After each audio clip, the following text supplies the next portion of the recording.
சுலைமான் நபியுடைய வாழ்க்கை, அதனுடைய ஏராளமான படிப்பினைகள், நவீன காலத்துல நமக்கு கிடைக்கக்கூடிய படிப்பினைகள் எல்லாமே பார்த்துட்டு வரோங்க. சுலைமான் அலைஹிஸ்ஸலாம் வந்து சே நோ டூ பிரைபரி. லஞ்சத்துக்கு எதிரான ஒரு நீதியான ஒரு நபியாக அவங்க இருந்தாங்க. அல்லாஹ் குடுத்ததை கொண்டு சந்தோஷப்பட்டாங்க. நீதியான ஒரு ஆட்சி செஞ்சாங்க. சபா நாட்டுடைய ராணி பில்கிஸ் என்று சொல்லுவாங்க. சுலைமான் அலைஹிஸ்ஸலாம் அவங்க கிட்ட ஒரு பரிச அனுப்பி வைக்கிறாங்க. ஒரு கிஃப்ட்ட.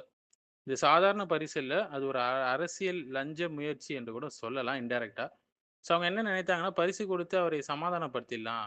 அவருடைய அழைப்பை இஸ்லாம் தௌஹீதுடைய அழைப்பை நம்ம தவிர்க்கலாம் என்பது போல அவங்க நெனச்சாங்க. நம்ம சூரத்துல் நம்ல்ல நம்ம படிச்சு பார்க்கலாம் இல்லைங்களா?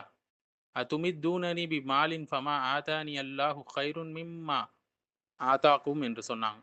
"பல் அன்தும் பி ஹதியதிக்கும் தஃப்ரஹூன்." நீங்கள் எனக்கு செல்வத்த பரிசா கொடுத்து உதவ விரும்புறீங்களா? அல்லாஹ் எனக்கு வழங்கியது உங்களுக்கு வழங்கியதை விட மிக சிறந்ததுன்னு சொன்னாங்க.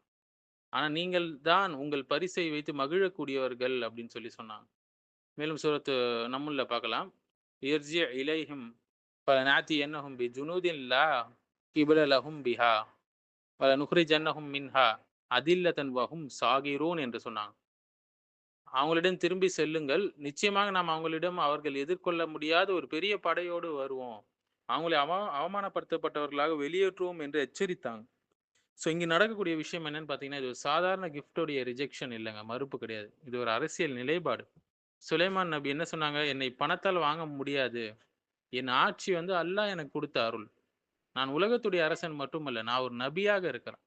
இதனோட அர்த்தம் என்னன்னா, தீனை விட துன்யா, அதாவது மார்க்கம் வந்து உலகத்தை விட உயர்ந்தது என்று இங்க நிரூபிக்கிறாங்க. லஞ்சம், பிரைபரி தான் இன்னைய மாடர்ன் உலகத்துல மிகப்பெரிய ஒரு ஃபித்னாவா இருக்கு இல்லைங்களா? உலகத்துல பல குழப்பங்கள் நடக்கிறதுக்கு காரணமாக இருக்கிறது லஞ்சம். காசு இல்லாதவனும் லஞ்சம் வாங்குறான். காசு இல்லன்னு நியாயப்படுத்துறான். ஒரு கவர்மெண்ட் உத்தியோகத்துல காசு நெறைய இருக்கக்கூடியவங்களும் லஞ்சம் வாங்குகிறார்கள் பேராசையின் காரணமாக. என்ன காரணம் சொன்னாலும் ஹராம், ஹராம் தான் வாங்குவதற்கு யாருக்கும் அனுமதி இல்லை. இஸ்லாம் அழகா சொன்னாங்க. "லானல்லாஹு ராஷிய வல் முர்தஷிய" என்று சொன்னாங்க. லஞ்சம் கொடுப்பவனையும், வாங்குபவனையும் அல்லாஹ் சபித்து இருக்கிறான் என்று சொன்னாங்க. திர்மிதி, அபூதாவுத்ல வரக்கூடிய ஹதீஸ். இது ஒரு பெரும்பாவம் என்றும் உலமாக்கள் சொல்றாங்க. சுலைமான் இஸ்லாம் ஏன் நிராகரித்தாங்க என்றால், அவங்க தௌஹீதின் பால் அழைக்கிறாங்க அந்த நாட்ட.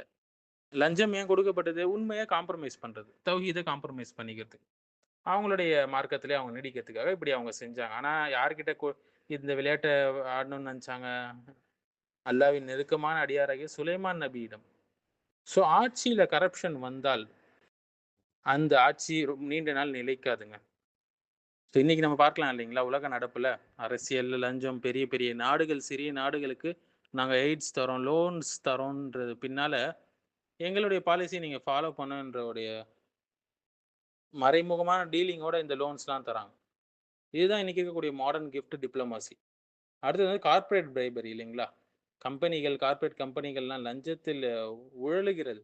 ஊழல் பெருச்சாளிகளாக அரசியல்வாதிகளை ஈஸியா இன்ஃப்ளூயன்ஸ் பண்ணிட முடியும் என்று இந்த கம்பெனிகள், கார்ப்பரேட் கம்பெனிகள் நினைக்குது. மக்களை நஷ்டத்தில் ஆழ்த்துவதற்கு அவங்க வந்து முடிவு செய்து விட்டார்கள்.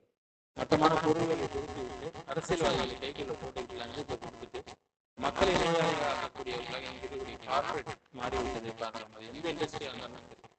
மெடிக்கல் இண்டஸ்ட்ரியா இருந்தாலும் சரி, எந்த ஒரு இண்டஸ்ட்ரியாக இருந்தாலும் சரி. மேலும் மார்க்கத்தை, மதத்தை காம்ப்ரமைஸ் பண்றதுக்கும் சிலர் என்ன செய்றாங்க? ஃபண்டிங் நமக்கு கிடைக்கணும்னா, நம்ம உண்மைய பேசாம இருக்கணும். சத்தியத்தை வந்து சாஃப்டன் பண்ணணும். காம்ப்ரமைஸ் பண்ணணும் என்று எத்தனையோ பேர் கிளம்பிட்டாங்க இல்லைங்களா இன்னைக்கு. ஹக்கை பேசாதவர்கள் எத்தனை பேர் இருக்கிறாங்க.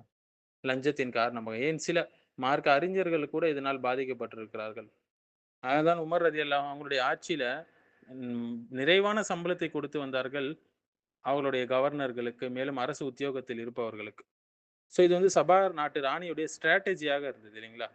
இதிலேருந்து நமக்கு கிடைக்கக்கூடிய ஆழமான அரசியல் படிப்பினைகள் என்ன அப்படின்னு சொல்லி பார்த்தா, சுலைமான் அலைஹிஸ்ஸலாமுடைய மாடல் அரசாட்சி, அதிகாரம் எப்படி இருந்ததுன்னா, என்னுடைய அதிகாரம் என்பது அல்லாஹ்விடம் இருந்து வந்தது. வெளிநாட்டு இன்ஃப்ளூயன்ஸ அவங்க ஏற்கல. இண்டிபெண்டன்ட்டா இருந்தாங்க. ஒருபோதும் நியாயம், நீதி காம்ப்ரமைஸ் ஆகாது என்பதை அவங்க காட்டுனாங்க. ஹலாலான இன்கமே போதுமானது சகோதரர்களே. மேலும் ஃபாரின் டிபெண்டன்சியை குறைக்க செல்ஃப் ரிலையன்ஸ் எக்கானமிய கொண்டு வரணும். இதுதாங்க சரியான அரசியல் நிலைப்பாடு. மேலும் தாவால சத்தியத்தை பேசுவதற்கு, சத்தியத்தை டைல்யூட் பண்ணாம இருக்கிறதுக்கு, மார்க்கத்தை பேசக்கூடியவர்கள் என்ன செய்யணும்? தன்னிறைவு பெற்றவர்களாக இருக்க வேண்டும். அவர் சொந்த பிசினஸை செய்யக்கூடியவர்களாக இருக்க வேண்டும். இல்லை என்றால், நிர்வாகத்துக்கு பயந்து, வேற எதுக்கெல்லாம் மக்களுக்கு பயந்து, சத்தியத்தை அவர்களால் உரத்த குரல்ல பேச முடியாது. உண்மையை பணத்தால் வாங்க முடியாது என்று சுலைமான் அலைஹிஸ்ஸலாம் தங்களுடைய வாழ்க்கையை வாழ்ந்து காட்டினாங்க. பணம் ஒரு ஆட்சியை கட்டுப்படுத்துதுன்னா, அதுதாங்க கரப்ஷன்.